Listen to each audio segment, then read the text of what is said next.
स्वागत है आपका पावर ब्रेकफास्ट में। नमस्कार, मैं हूं दीपांशु भंडारी। एक्शन के लिए हो जाइए तैयार। बाजार में आपको बढ़िया मूव आती हुई दिख सकती है क्योंकि ग्लोबल मार्केट्स में जबरदस्त एक्शन इस समय बन रहा है। गिफ्ट निफ्टी पर नजर डालिए, 225 अंकों का बड़ा उछाल आपको आते हुए दिखेगा। 19,200 के पार आपको गिफ्ट निफ्टी आते हुए दिख रहा है। एशिया के सभी बाजारों में दमदार एक्शन है। जापान का निक्के 1.25% ऊपर आपको इस समय दिख रहा है। चीन और हांगकांग भी खुल रहे हैं पॉजिटिव एक्शन के साथ। कोरिया, ताइवान, सिंगापुर, इन सारे बाजारों में आपको जबरदस्त तेजी का माहौल दिख रहा है। और लगातार 3 दिन की तेजी के बाद आज सुबह भी अमेरिकी फ्यूचर्स आपको बढ़िया एक्शन में दिख रहे हैं। ऑफ कोर्स फेड पॉलिसी का बड़ा इंपैक्ट आया है, तो पहले एक बार देख लेते हैं कि कल फेड के चेयरमैन जेरोम पावेल साहब ने क्या कहा था और फिर इसकी डिटेल एनालिसिस करेंगे। Today, we decided to leave our policy interest rate unchanged and to continue to reduce our securities holdings.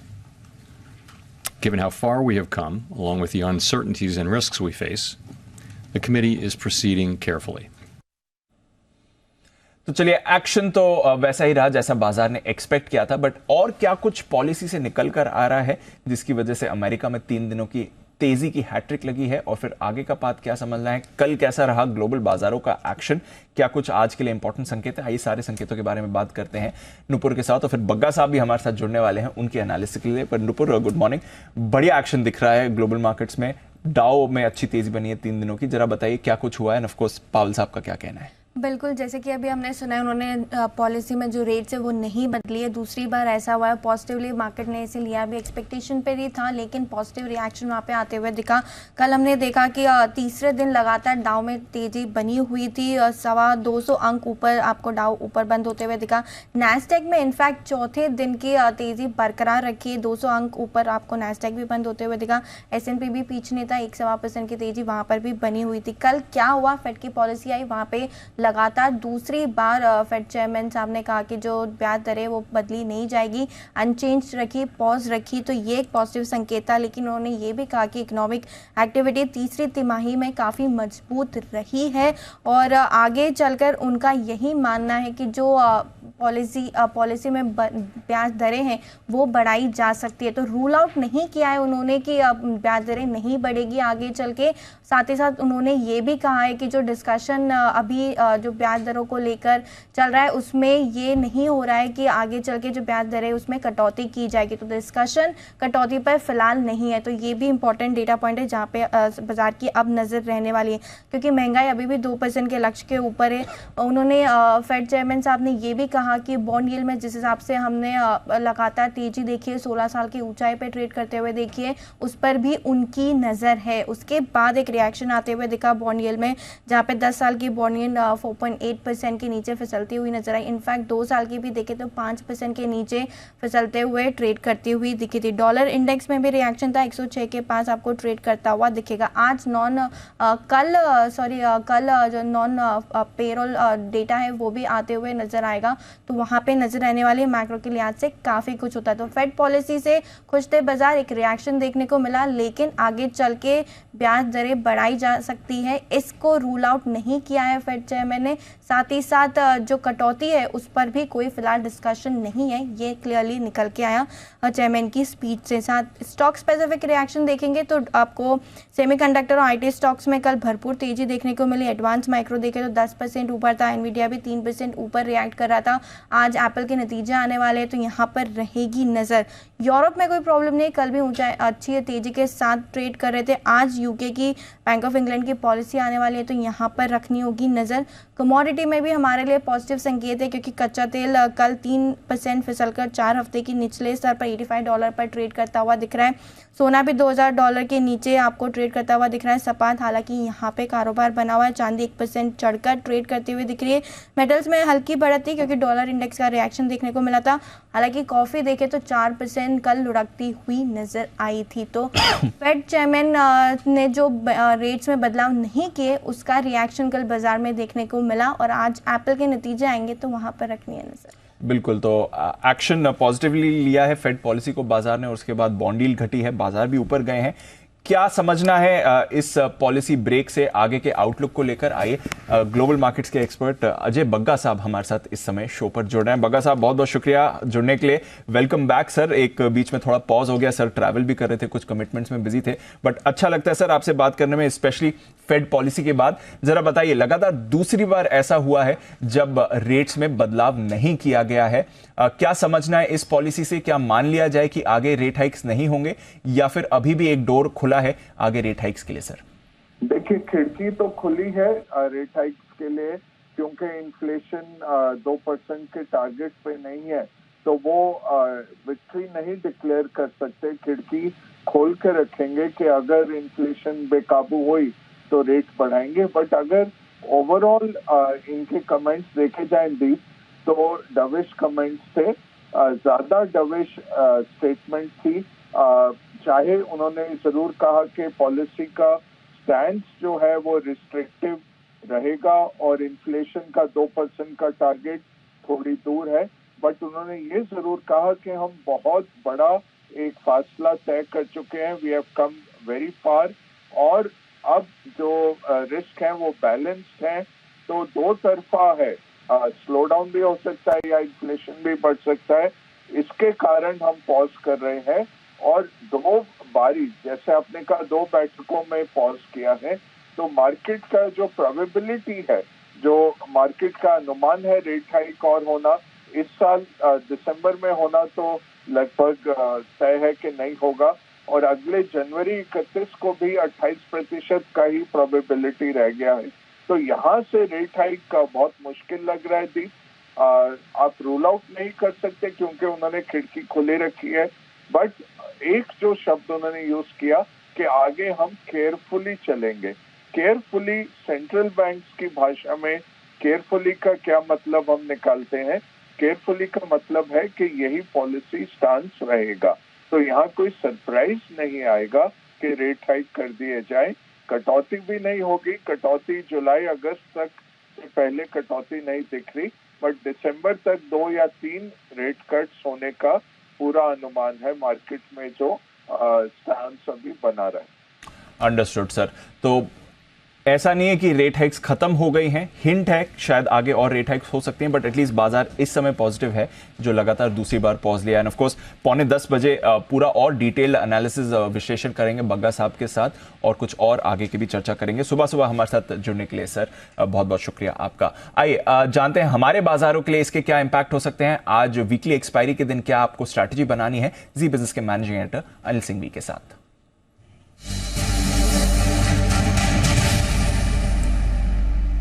Good morning Anil ji. Global बाजारों से तो बढ़िया संकेत आ रहे हैं, तेजी की हैट्रिक हम अमेरिका में देख रहे हैं। फेड पॉलिसी के बाद बाजार ने पॉजिटिवली रिएक्ट किया है।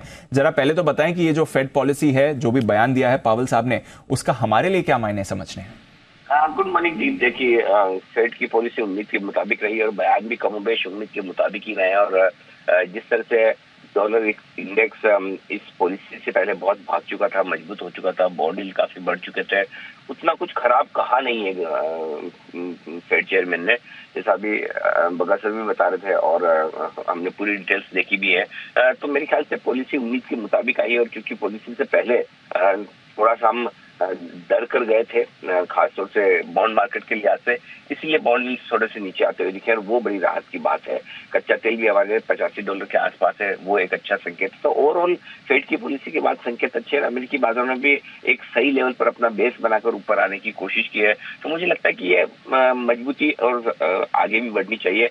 हमारे यहाँ समस्याएं सिर्फ 2 थी। एक, ग्लोबल मार्केट्स को लेकर थोड़ा डायरेक्शन चाहिए था, वो फेड की मीटिंग के बाद पॉजिटिव साइड पर आ गया, और दूसरी चिंता हमारी है कि एफआईज की तरफ से जो बिकवाली का दबाव बनता हुआ दिख रहा था लास्ट के 2 सेशन में, वहां से फिर चिंता होती दिख रही। अब भी मुझे लगता है कि फेड की इस बैठक के बाद एफआईज की बिकवाली के फ्लोज में कमी आती हुई दिखेगी, और हम लगातार ये कहने की इस सीरीज की शुरुआत से लेकर दिवाली तक तो कम से कम आप स्टेबल से पॉजिटिव मार्केट का व्यू लेकर चलिए, वही होने वाला भी है। तो आज फिर से एक अच्छा मजबूती का सेशन देखने को मिलना चाहिए।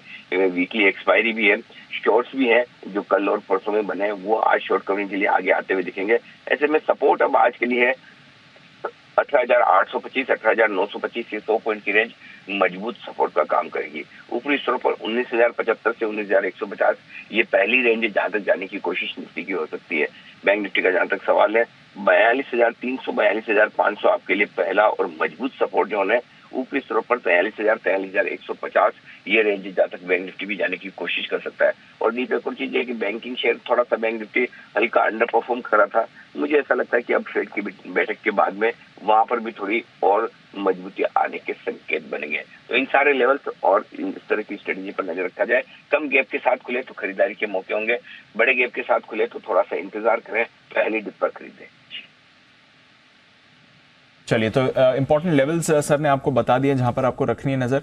एक्शन अच्छा हो सकता है, वीकली एक्सपायरी है तो ऑफ कोर्स उसकी तरफ से थोड़ी वॉलिटिलिटी जरूर आएगी, बट बढ़िया एक्शन के लिए हो जाइए तैयार। शुक्रिया अनिल जी हमारे साथ जुड़ने के लिए और सारे एक्शन को समझाने के लिए। स्टॉक्स में भी आज भरपूर मूव आपको आती हुई दिखेगी। नतीजों का विश्लेषण और आज की सारी खबरें लेकर अरमान हमारे साथ हैं तैयार। अरमान, पहले तो बताइए नतीजों पर क्या क्या है, पोस्ट मार्केट अर्निंग्स कौन सी थी कल इंपॉर्टेंट? जी गुड मॉर्निंग। कई सारे नतीजे आते हुए दिखे हैं, जिसमें सबसे पहले अगर आप बात करें हीरो मोटोकॉर्प की, ओवरऑल जो हमारा अनुमान था उससे काफ़ी बढ़िया नतीजे आते हुए दिखे हैं। आय में आपको 4% के आसपास की बढ़त दिखेगी, मार्जिन्स अच्छे खासे इंप्रूव होकर आए हैं, 11.4% से इंप्रूव होकर 14.1% पर आते हुए दिखे हैं। हमारा अनुमान 13.9% का था। और मुनाफा भी देखें 47% के आसपास जो है वहाँ पर आपको बढ़ के आता हुआ दिखा है। टाटा स्टील यहाँ पर आपको कमज़ोर नतीजे दिख रहे हैं, जो हमारा अनुमान था उससे भी आपको दिखेंगे कमज़ोर नतीजे आए हैं। आय लगभग 7% गिर कर आई है। कामकाजी मुनाफे की बात करें 30% की कटौती है, जो हमने भी अनुमान अगर आप देखें तो अनुमान गिरने का ही था, पर अनुमान से भी और कमज़ोर आते हुए दिखे हैं। मार्जिन्स 10.1% से गिरकर 7.7% पर आते हुए दिखे हैं। अनुमान जो था वो 8.3% का था। और कंपनी को अगर आप देखें, जो कंपनी को मुनाफा था लगभग 1500 करोड़ के आसपास का, इस बार घाटा आता हुआ दिखा है लगभग 6,000 करोड़ के आसपास का, 6,200 करोड़ के, जिसमें अगर आप एक्सेप्शनल आइटम भी है लगभग 6,900 करोड़ के आसपास का। ब्रिटानिया यहाँ पर मिक्स सेट ऑफ नतीजे दिख रहे हैं। आय अगर आप देखें 1% बढ़कर आई है। ग्रॉस मार्जिन्स वो इंप्रूव होकर आए, 39% से इंप्रूव होकर 42% पर आते हुए दिखे हैं। मार्जिन्स की बात करें 16.3% से इंप्रूव होकर 19.7% पर आते हुए दिखे हैं। पर वॉल्यूम्स ग्रोथ की अगर आप बात करें तो वो फ्लैट रही है, हालांकि जो अनुमान था वो 3% ग्रोथ का था। गोदरेज कंज्यूमर प्रोडक्ट्स यहाँ पर बढ़िया नंबर आते हुए दिखे हैं। आय लगभग 9% बढ़ी है। ग्रॉस मार्जिन्स 48% से बढ़कर 55% पर आए हैं। और मार्जिन्स जो अनुमान था, अनुमान यही था कि इंप्रूव हो गए, पर जो अनुमान था उससे भी बेहतर आते हुए दिखे हैं। 18.9% की जगह 19.5% अनुमान को भी बीट करते हुए दिखे हैं। और 10% वॉल्यूम ग्रोथ भी अगर आप देखें यहाँ पर आता हुआ दिखा है। LIC हाउसिंग फाइनेंस यहाँ पर अगर आप देखें तो स्लाइटली आपको थोड़ा सा दिखेगा कि जो अनुमान था उससे आपको मिस होता हुआ दिखा है। NII लगभग 83% बढ़कर आए हैं। GNPA NNPA दोनों घटकर आते हुए दिखे हैं। निम्स QOQ अगर आप देखें तो यहाँ पर घटकर आते हुए दिखे हैं, 3.2% से गिरकर 3.1% 3.0% के आसपास जो है आते हुए दिखे हैं। JK टायर नतीजे बढ़िया दिख रहे हैं। आय 4% बढ़ी है। कामकाजी मुनाफा दोगुना होता हुआ दिखा है, क्योंकि मार्जिन्स वो अच्छे खासे बढ़ते हुए दिखे हैं। 7.9% से इंप्रूव होकर 15.1% पर आते हुए दिखे हैं।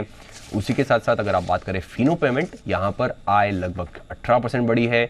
और अगर आप देखें यहाँ पर मार्जिन्स जो हैं वो 10% से इंप्रूव होकर 13% पर आते हुए दिखे हैं। और अंत में कंजाई नेरोलैक यहाँ पर नतीजे अगर आप देखें आय लगभग फ्लैट रही है, 1% बढ़कर आई है, पर मार्जिन्स में इंप्रूवमेंट है, 10.3% से इंप्रूव होकर 14% पर आते हुए दिखे। ओके, ये है आपके लिए कुछ इंपॉर्टेंट नतीजे जो कल आए हैं। आज भी कुछ इंपॉर्टेंट नतीजे आने वाले हैं। कंजम्पशन स्पेस से हम डाबर और बर्जर पेंट्स इन दोनों पर रख रहे हैं नजर। जरा अनुपुर बताइए क्या कुछ रह सकता है इनके अर्निंग्स में? बिल्कुल, डाबर के साथ शुरुआत करते हैं। यहाँ पर म्यूटेड ग्रोथ की एक्सपेक्टेशन है, क्योंकि Q2 के अपडेट से पता चल गया था। कंपनी की आय देखे तो सिर्फ 8% की ग्रोथ यहाँ पे लेके चल रहे, कामकाजी लेवल पे 8% की ग्रोथ आती हुई दिख सकती है। मार्जिन्स बिल्कुल फ्लैट रहेंगे, 20% के मार्जिन्स कंपनी ने पिछले साल किए थे, इसी समय पर इस बार भी 20% के आ सकते हैं। और मुनाफा देखे तो 2.5% की ग्रोथ 502 करोड़ के आसपास आते हुए दिखेगा। 3% की वॉल्यूम ग्रोथ यहाँ पर बाजार लेके चल रहा है। ओरल केयर हेल्थ केयर में देखे तो 8 से 9% की ग्रोथ आती हुई नजर आ सकती है। Q2 में ग्रॉस मार्जिन्स बेहतर रहने की उम्मीद है।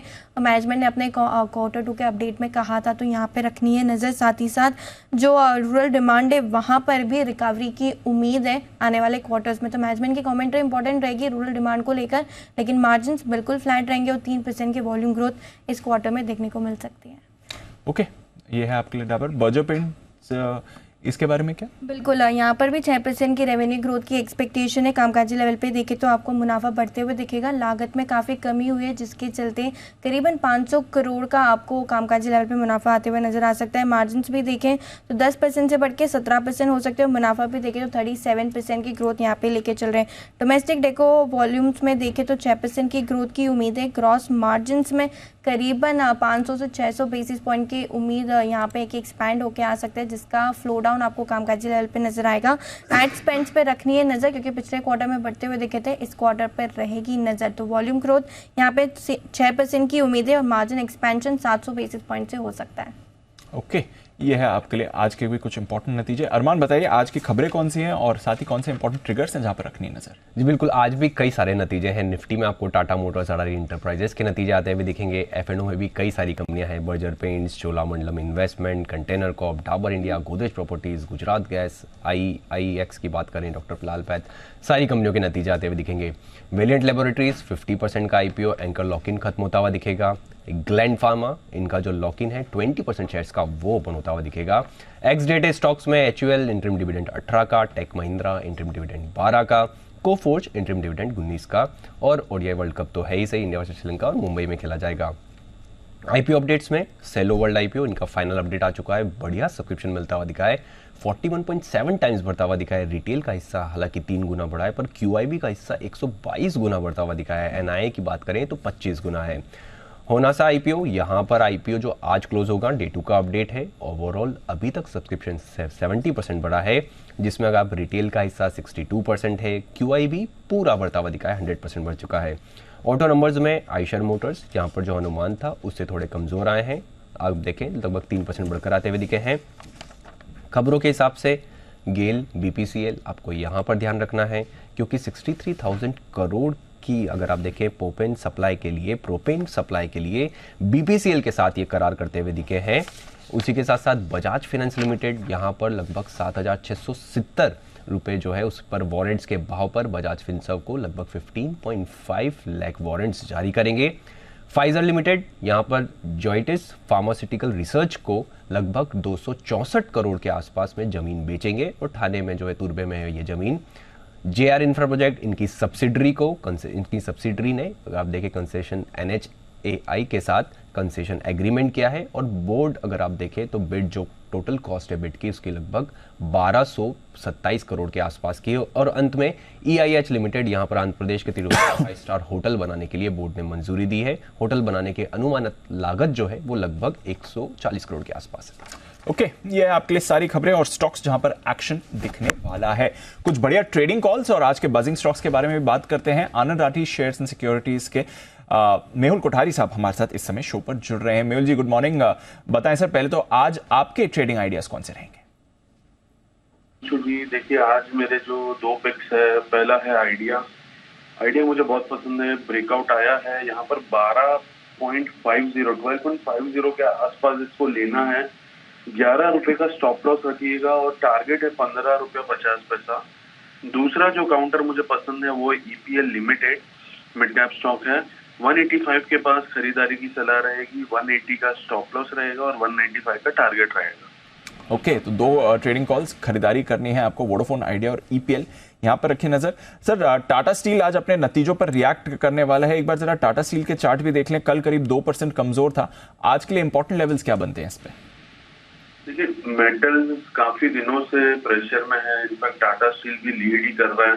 जिंदाल ग्रुप के बाद टाटा स्टील में ही अच्छा खासा फॉल आया है, बट यहाँ पर दीपांशु जी ऐसा लग रहा है कि 112-113 के पास है ना अच्छा खासा सपोर्ट है। पिछली बारी यहीं से रैली स्टार्ट हुई थी और 135 के करीब ये काउंटर गया था, तो अच्छे सपोर्ट के पास आया है। मुझे ऐसा लगता है कि अगर रिजल्ट ठीक ठाक हुए तो 112-113 के आसपास से काउंटर घूम सकता है, तो रडार पर रहना चाहिए और लगा के रखना चाहिए इसको काउंटर को। और यहाँ पर अगर कहीं पे भी रिवर्सल देखा जाए, अगर देखने को मिले तो 110 के आसपास के स्टॉप लॉस से एक बार के लिए बाइंग अटेम्प्ट की जा सकती, बट आफ्टर अ कंफर्मेशन। तो कंफर्मेशन के लिए वेट करना है, सेल तो बिल्कुल भी नहीं करना है, बने रहिए काउंटर पे और बाइंग के लिए तैयार रहे।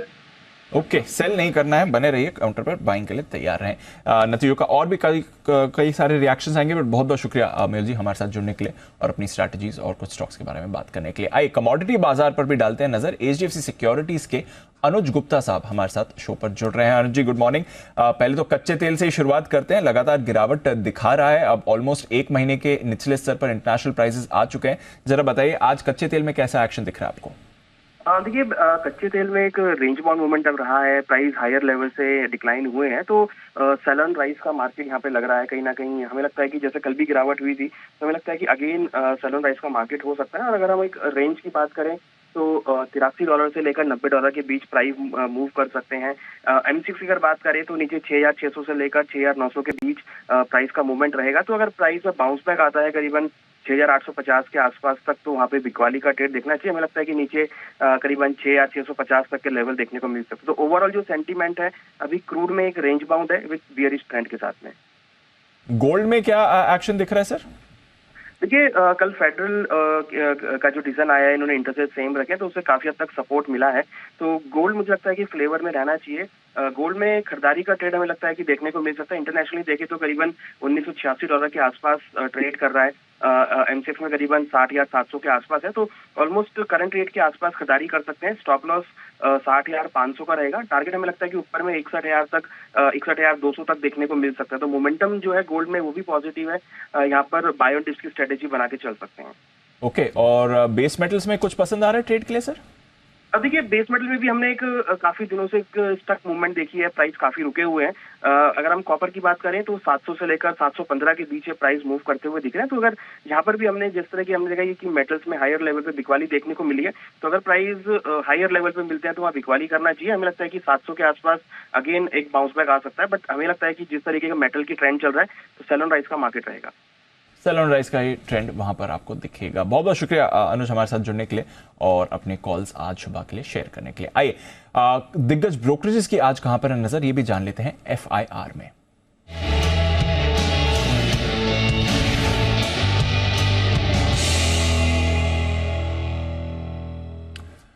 अरमान बताइए आज की इंपॉर्टेंट रिपोर्ट्स कौन सी हैं? जी, कई सारी रिपोर्ट्स आती हुई दिखी है, जिसमें सबसे पहले अगर आप बात करें हीरो मोटोकॉर्प पर, यहाँ पर 3 रिपोर्ट्स है। सबसे पहले मॉर्गन स्टैनली मेंटेन रख रहे हैं अंडरवेट को, टारगेट रख रहे हैं 2521 का। जेफरीज मेंटेन रख रहे हैं बाय को, टारगेट रख रहे हैं 3500 का। और मैक्वायरी की बात करें तो वो मेंटेन रख रहे हैं न्यूट्रल के स्टैंड को, टारगेट रख रहे हैं 3180 का। अगर आप मौजूदा भाव देखेंगे तो लगभग 3090 के आसपास का है। ब्रिटानिया इंडस्ट्रीज, यहाँ पर भी 3 रिपोर्ट है। सबसे पहले मॉर्गन स्टैनली मेंटेन रख रहे हैं ओवरवेट को, टारगेट रख रहे हैं 5013 का। नोमुरा मेंटेन रख रहे हैं बाय को, टारगेट रख रहे हैं 5500 का।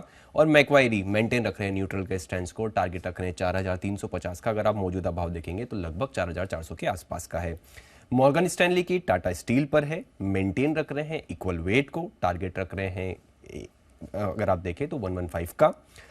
सन फार्मा पर यहां पर भी 3 रिपोर्ट्स है। सबसे पहले CLA से मेंटेन रख रहे हैं बाय को, टारगेट जो है वो बढ़ा रहे हैं, 1140 से बढ़ाकर 1340 का कर रहे हैं। अगर आप मौजूदा भाव देखेंगे तो उससे कंफर्टेबली अच्छा ही है। JP मॉर्गन मेंटेन ओवरवेट को कर रहे हैं और यहां पर वो टारगेट घटा रहे हैं, थोड़ा सा ही घटा रहे हैं, 1260 से घटाकर 1240 का टारगेट कर रहे हैं। जेफरीज मेंटेन कर रहे हैं बाय को, टारगेट रख रहे हैं 1310 का। और LIC हाउसिंग फाइनेंस, यहां पर भी रिपोर्ट्स आती हुई दिखी है कई सारी। अगर आप CLA से देखें, मेंटेन कर रहे हैं बाय को, टारगेट बढ़ा रहे हैं, 550 से बढ़ाकर 575 का टारगेट कर रहे हैं। सिटी वो मेंटेन कर रहे हैं बाय को, टारगेट वो भी बढ़ा रहे हैं, 490 से बढ़ाकर 435 का टारगेट कर रहे हैं। और मॉर्गन स्टैनली की बात करें तो वो मेंटेन रख रहे हैं इक्वल वेट को, टारगेट रख रहे हैं 450 का। जेफरीज मेंटेन रख रहे हैं बाय को, टारगेट रख रहे हैं 505 का। और अंत में इंद्रप्रस्थ गैस, यहां पर 2 रिपोर्ट्स है। सिटी की मेंटेन रख रहे हैं बाय को, टारगेट 560 का। और नमूरा मेंटेन रख रहे हैं न्यूट्रल को, टारगेट रख रहे हैं 475 का। और दोनों टारगेट्स अगर आप देखें तो मौजूदा भाव से अच्छे खासे ऊपर है। ओके, तो बढ़िया रिपोर्ट्स आ रही हैं, दमदार एक्शन के लिए हो जाइए तैयार। गिफ्ट निफ्टी भी डेज हाई पर ट्रेड कर रहा है, 250 अंकों की तेजी के साथ। लग रहा है आज इंटरेस्टिंग एक्शन होना चाहिए वीकली एक्सपायरी निफ्टी के दिन। फिलहाल पावर ब्रेकफास्ट में बस इतना ही।